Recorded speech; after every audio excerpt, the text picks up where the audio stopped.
I'll see you in the land of Mordor. Death awaits you at the border. Pass on through the gates of fun, destroy the ring of power and wonder. Hey Middle-earth role-playing fans, Roman Daisel here. Welcome back to the Lands of Middle-earth. Today we're going to be looking at Lords of Middle-earth, Volume 2, The Mannish Races. 8003 of the series. This was released in 1987. It's got some really cool cover art by Agnes McBride. Shows Éowyn fighting the Witch King on his fell beast. And I think he has the fell beast that Tolkien envisioned, which was like a huge pterodactyl. Though I don't think those things could actually carry a full-grown man. But then again, the Nazgul is greater than a ghost, but not quite flesh and blood. So it probably could carry a Nazgul. But it is more in flavor with what Tolkien was envisioning, not the huge things they had in the Peter Jackson movies. This is just a character compendium of all the Mannish races that you can find in Tolkien's works, plus all of the Middle-earth role-playing books up to that point. So let's go through this. Again, you got the usual stuff at the beginning, nothing big. I'm not going to go through it. Then it has part 2 is the overview of man. It gives you a brief history of men. Nothing huge there. It talks about their wanderings in the First and Second Age and how the three houses of the Edain made it to Beleriand, became elf friends, and then other men followed. Goes into the Second Age and the rise of Numenor, and finally into the Third Age and the struggles against Sauron. Gives you a chart of the kindreds of men. So you have the Lentador, which are the Edain, which are the Dunedain and the Ariadan. And you get all the offshoot branches there, which include Ambarians, Ceruleans, Elornians, Círdain, Miradorans, as well as the Anorians, Gondorians, with Arthedain, Cardellani, and Ruderans. You have the Arunerum, which were the accursed Easterlings, Druidan. And finally you have the Erevedor, which never came west of the mountains. And there you have various groups there. The Mornorim would be the Losoth. The Narnorim are the Haradrim. Doesn't have Dunlendings in this group. Now it gives you the couple of useful charts for the second house of the Edain. This is only useful for the to understand the relationship between the kings of Numenor and the House of Elendil with the First Age. And it has the lords of the Dunedain from Elros, Tar Minyatar, and all the kings of Numenor, right down to the last king, Pharazôn. And then finally we get the Mannish Glossary. So if it has an asterisk, that means it's a Merp creation, not a Tolkien creation. And this Mannish Character Glossary gives you a lot of the First and Second Age important men. So you have Tar Aldarian and Anarian. So it gives the character descriptions that's found in the Lord of the Rings and the Silmarillion, Unfinished Tales, whatnot. Agamente, the Corsair, he was a Third Age character who was a grandson of Castamir the Usurper, who started the Gondorian Civil War. Aragorn II, who is, of course, Strider. What I like about this book, as opposed to the first one, was it gave more skill bonuses. So it gives climbing, swimming, riding, runes, channeling, acrobatics, acting, administrative. What I used the most was strategy and tactics. S&T, strategy and tactics. So Aragorn was a 117 bonus when you're using strategy and tactics. So that's important when you're doing massive battles.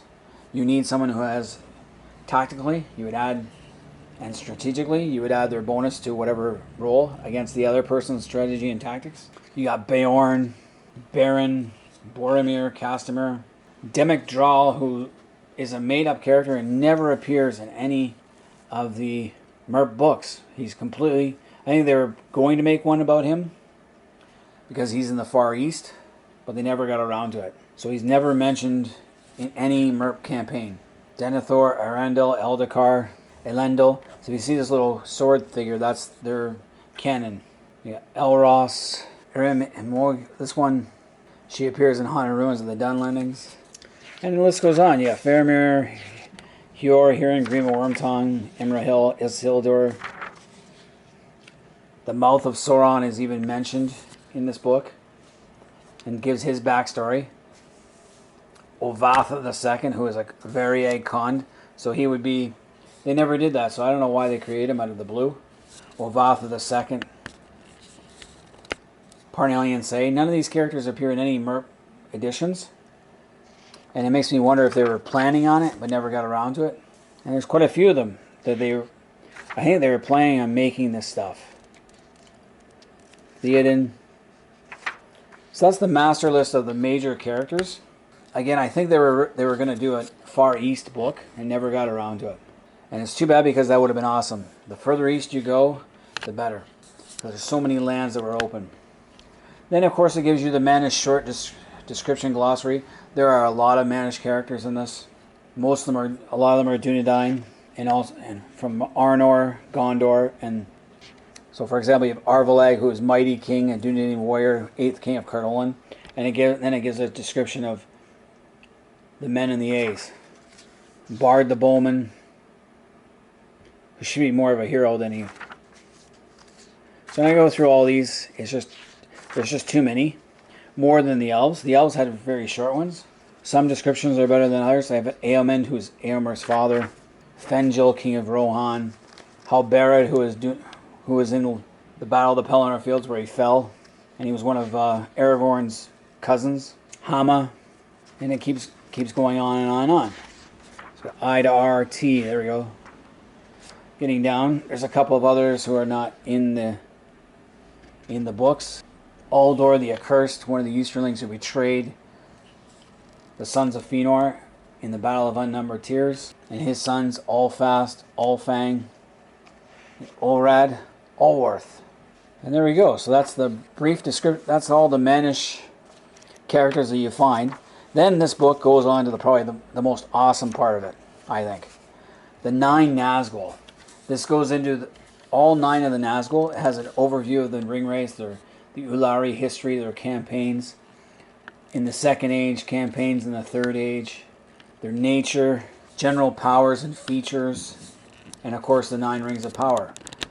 So the 9 features would be the critical strike, shadowy form, appearance, strength of form, vulnerability to nature, effects of Varda, enhanced senses, presence, the black breath, and then we get a character list. So the first one is in Dunefel the Quiet. She's a black Numenorean and it's a girl. So they had to make one a female just to be politically correct. Good thing there was no woke crowd in the 80s. And it gives her entire backstory and her principal items such as a sword, bow, lute, and the Morgul knife. What spells she does. And they even got a picture of her. She's pretty cool, pretty badass.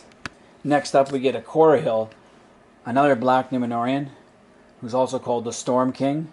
He appears a lot in Merc modules. Later on, he's in Shadow in the South, Far Harad, and Greater Harad, as well as the Nazgul Citadel. He's featured a lot in later Southern Middle-earth books. He's got a mace, bracers of Chennacat. He's got Eyes of the Well and the Morgul Knife. Then we got Dwar of Wa. He's in the far southeasternmost Endor. In the Isle, he's called the Dog Lord, the Isle of Dogs. Talks about him. He likes to breed those huge war dogs, wargs and stuff. Then you got Horamath of Dur, who is in the far north. Then the next one, I love his name, Inder Dawndeath, Giamav. He's a Kurani, which is southernmost Endor. Then of course we got the Kamul, the Easterling. He is the only other named Nazgul in the whole thing. There's the Witch King, which isn't his real name, but that's the one they use for the major witch. For the chief of the Nazguls, but Kamul is the second in command. He's the second most powerful. He's from the part of the easternmost parts of Middle-earth, and he's a Wulma, a Veridan, and he's the second most powerful of the Nazgul. And I like his armor. He's got like crocodile or dragon armor, whatever you want to call it. And we got Ren the Unclean, who is from the center of Middle-earth, so he's a Shay. Shay is... If you look at the map, Shay is right here. So he's called Ren the Unclean. I like that. I like how they have by-names for these. I like how they made up these characters. Then we got Uvatha the Horseman, who is a Variag of Khond. His armor looks like a bat. He's like the messenger of the Nazgul. And then finally we got the Witch King, who is another Numenorean. This one is called Er Mirazor, the Black Prince. Merp made him into a prince of the royal line, which is debatable, but the Witch King probably was a very powerful Numenorean. I think Tolkien did mention in his writings that 3 of the Nazgul were of Numenorean stock.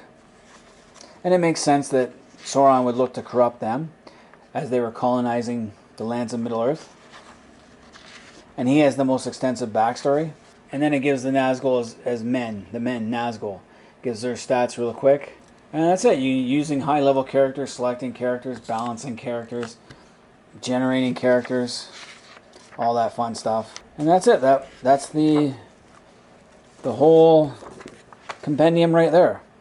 Would I ever use this in a campaign? I only use it to look up if I meet, because they're NPCs usually, I look up their stats.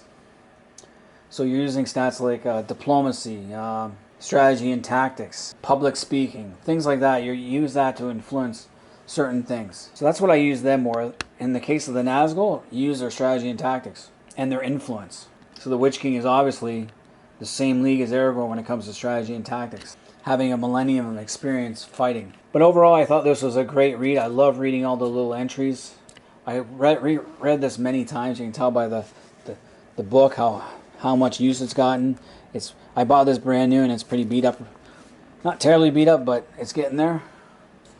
Because I read it a lot. I'd soak up anything that Mert put out because it seemed to bring out more Middle-earth, made it more, which is what I wanted. I wanted more. And Tolkien, unfortunately, never released everything he had or got around to everything. But anyway, any other Middle-earth role-playing fans out there? Let me know if you guys got this book. Did you read it? What'd you think? Put comments in the comment section. Hit the like button. Subscribe if you're not subscribed. And until next time, this is Roman Day, so I'm out of here. Mouth is spat in empty land. Nations formed from brick and sand. Now is almost as before. Peace in Middle Earth.